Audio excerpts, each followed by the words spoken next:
or whether you're someone who has been wrongfully accused like I was, the treatment from the RCMP is the same. Abuse, violence, humiliation, and racism. And when you see it in the light of day, as you do against, in this case, Colton Bushy's report, it is very, very ugly. The needs to end all of this needs to end now. Promises to take actions are not enough.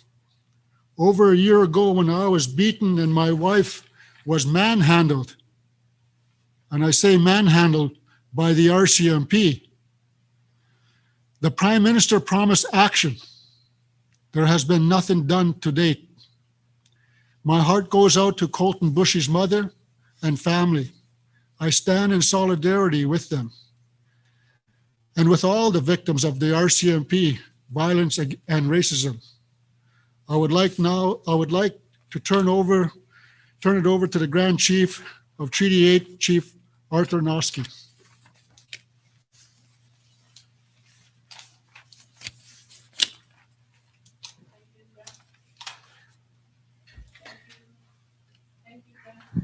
Thank you, Grand Chief Justice Chief Alan Adam.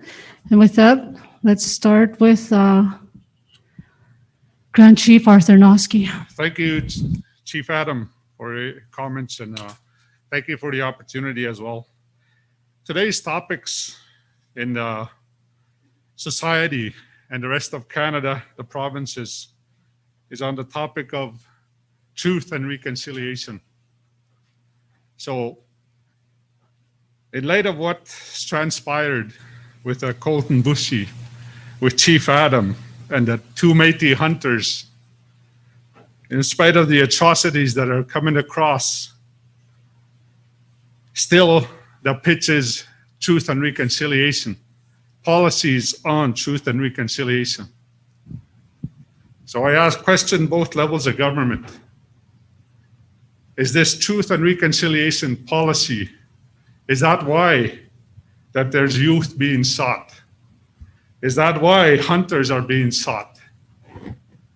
So I believe that we're at a place where we collectively have to hold the governments accountable. We start talking about midterm elections in both federal and provincial. They look at how the public views them, and then what level of support they have. I would like to start seeing how faithful are the governments to their judicial system and the justice system. You know, for RCMP to lose files on cases, I believe is unacceptable. And with the issue on Colton, or as well as the two Métis hunters, I would like to take this opportunity for every nationality out there to consider if it was your son that was sought, if it was your dad out hunting, and it's in a system, a judicial system, a process that you don't trust, where would you want to see the changes? I know talking to Minister Casey Madu, he says, I'm here. I don't have the racial intention or the connotations. Put me to task to bring about justice. So in saying that, where is the Minister Lametti, Federal Minister Lametti on Justice? Where are their involvement? Or what are they looking into when it comes down to the judicial system? You know, there's a lady that out in Quebec, Joyce Ekeswan, I believe is her name. The staff at that hospital were terminated for those racial comments in the public service. There's an RCMP officer that's been reallocated out of Fort McMurray with those same racial intentions, but he still receives a paycheck from the Canadian government. So until there's a seriousness by the governments that sit in power today, what will the result be? So seriously, look at truth and reconciliation from the first peoples that entered into Treaty 8 with the Imperial Crown. This was to share our lands, to share resources, to share the benefits of this land. But it's looking more like the truth and reconciliation is back to the undermining of First Nations. So with that, thank you.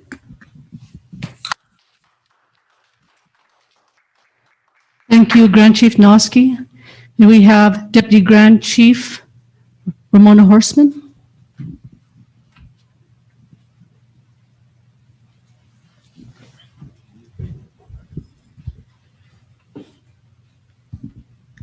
First and foremost, I would like to acknowledge the Great Spirit for having us all here collectively and unitedly as Treaty Number 8. And with all the intention and all the respect to each and every one of our members, every First Nation person in Treaty Number 8, as well as Turtle Island, are very important to each of us. And it shows from the leadership from Treaty Number 8. I would like to take this time to send my condolences to the families that do experience these atrocities.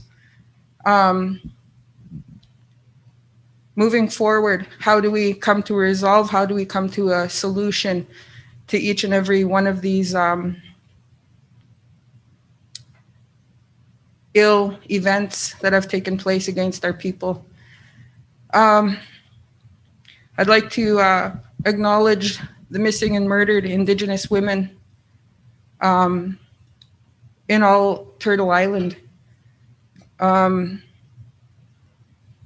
governments of Canada, the provincial governments, how do we move forward with rights and reconciliation? Where are we moving now? We have thoughts, we have ideas and solutions. Work with us and make these come true. We don't want to be statistics anymore. We want to be in a place where we are respected within our own territory. Turtle Island is a place that was granted to us by the Creator. We live here. We will always live here. We are never going anywhere. We are historically have been here for since the time immemorial.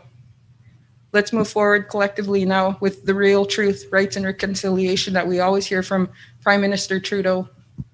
It is time now that we are not a statistic. We are going to be fruitful and we are going to be meaningful the way the Creator has intended. Thank you.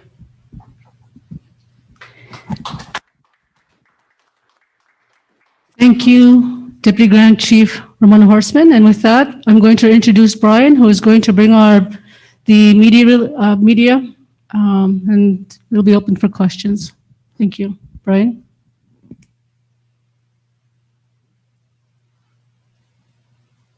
If anyone has any questions, please type your name as well as the agency you're representing and to whom you're directing your question in the chat box, please.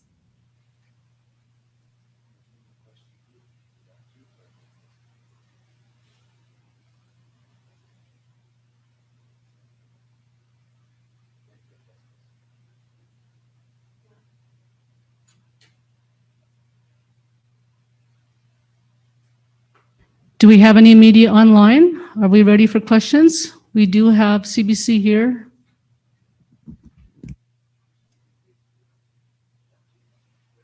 Okay, we have a question from Vincent McDermott, Fort McMurray today, and it is addressed to Chief Alan Adam.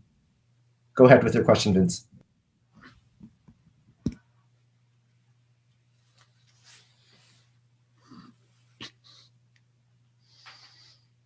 Go ahead. Hi, Chief. So I know Wood Buffalo RCMP has appointed a new superintendent for the area, and I'm wondering if you've had any meetings with him, and if so, how those meetings have gone.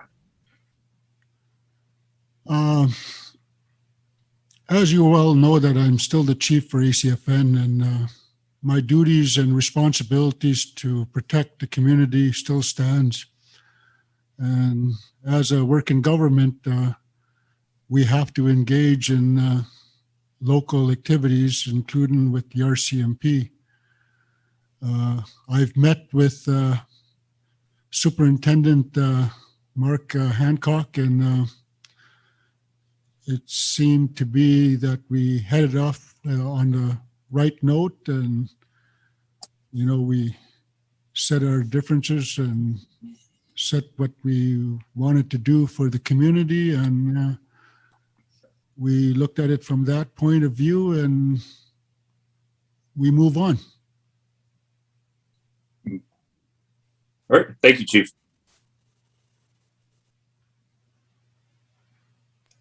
Okay, and the next question is coming to us from Rafi Boujakanian from CBC. It is also addressed to Chief Adam. Hi, Chief. Thank you for taking my question. I recall last June when we met you in Fort McMurray, the charges of assault had just been dropped, and you talked about wanting to see the RCMP out of Indigenous territories or nations within 5 to 10 years. I'm wondering if since then you have had any interactions with the federal government to that effect in terms of talking about how more Indigenous police forces can be set up on First Nations. If I had it my way, I'd send them all the way up to Inuvik, the farthest, coldest place in this Western Hemisphere. But I'm not the one that's in charge. Ironically, the officer was transferred to a different area. I believe he's transferred to somewhere in the Red Deer area, probably in Alberta. He still drives around in a cruiser. He still has the same attitude that he left Fort McMurray. Nothing has changed in regards to policing, other than the fact that they say that they're going to put a camera on their vests to justify why they continue to assault people for no reason is mind-blowing to me. So that's where I stand on that issue. Okay, thank you very much. Our next question comes from Eleni Mertz with Global News, and it is also addressed to Chief Adam.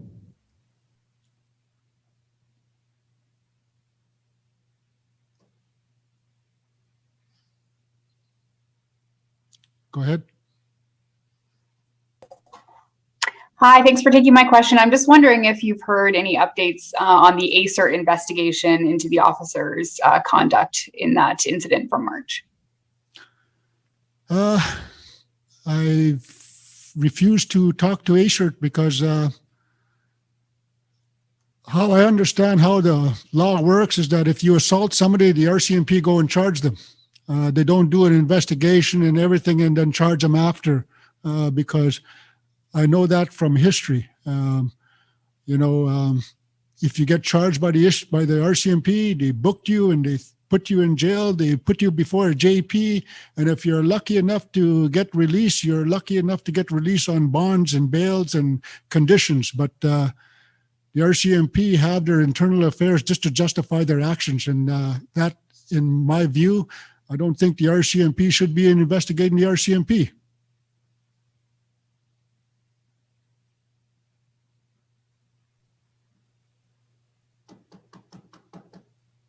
Okay, thank you for that question. So up next, we have Andréane Williams, I believe.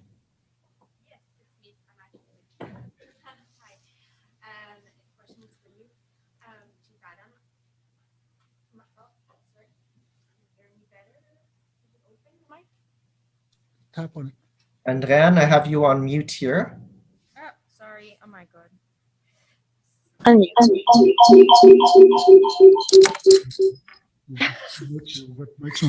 Okay, are we good? Okay, so my question for you, Chief Adam, would be what exactly or concretely would you like to see? What kind of measures would you like to see taken by either the RCMP, the government? Do you have any concrete measures that you'd like to see taken? What I would like to see done in the justice system is that we need a complete overhaul in regards to how the Canadian government and the provincial government all deal with racial profiling. It's evident that racial profiling begins when you're upper-handed, and the final nail is done when the judge sentences you for your misdemeanors. And in most cases, a lot of our Aboriginal people and a lot of people in the minority sector are all overcrowded in the jail cells, and yet, they say that there's nothing wrong, and it continues to go forward in that basis. And the whole system has to change. You cannot change the RCMP or the police force and thinking that everything is going to work out just fine.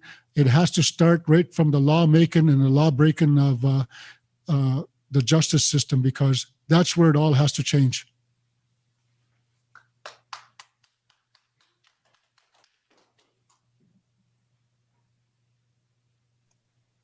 Okay, with the next question is coming to us from Genevieve Namba. Hi there, can you hear me well? Yes. Okay, so my question was actually for Grand Chief Noski. I was wondering.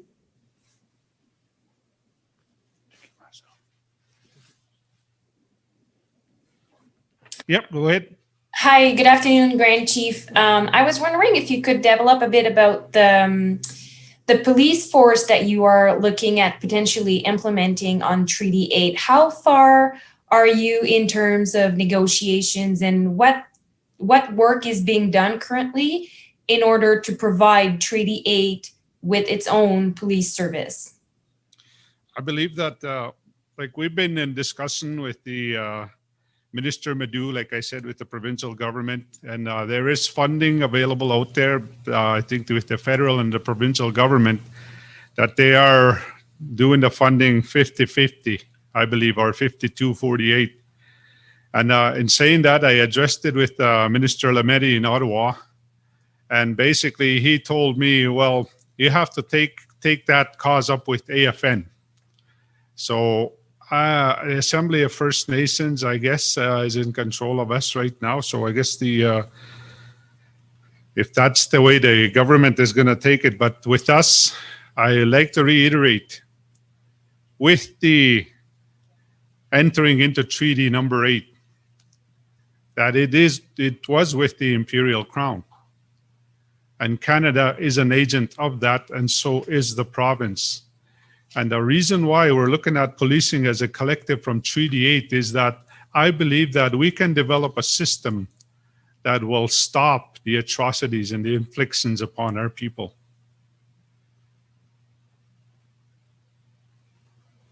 Thank you.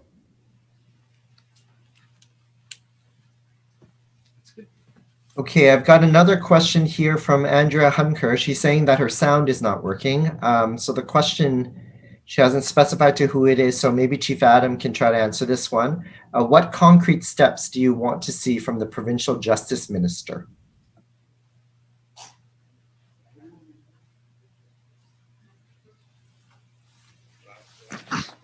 Rapid? Well, when you come for a response or rapid response, whatever, and we take a look at the new police force that they're trying to introduce called Rapid Police Force, where rural areas, because of citizens are complaining that there's a bunch of theft going on in rural areas, and it gives the Fish and Wildlife and sheriffs more authority to upper hand and do what they want. For a fact that what happened with Colton Bushy and probably the two other Métis hunters, the rhetoric that keeps on going around is that there are people stealing, and we have to stop that. And that's why, the perpetrator of the one that shot Colton Bushy walked away freely, and yet he had an illegal gun, a handgun, sitting on his table when the RCMP went to arrest him. That just goes to tell you that, do away with the Indian problem is, put them in the line of a hairline. And when I mean a hairline, it means that put them in front of a sight. And that's what we're viewed right now.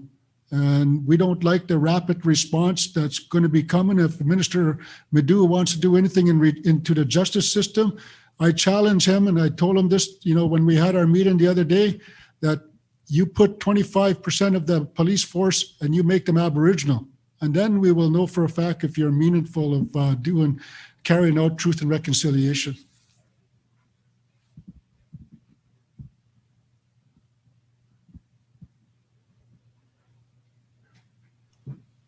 Okay, if there are no final questions, this is kind of the last call. Does anyone else have any questions?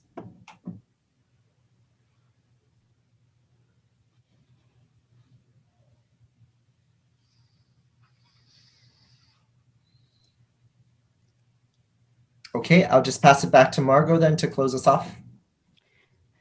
Thank you, everyone. And with that, if you have any other further questions, would like to contact any of the sovereign chiefs of Treaty 8, you may contact them at 780-444-9366. We thank you. Stay safe.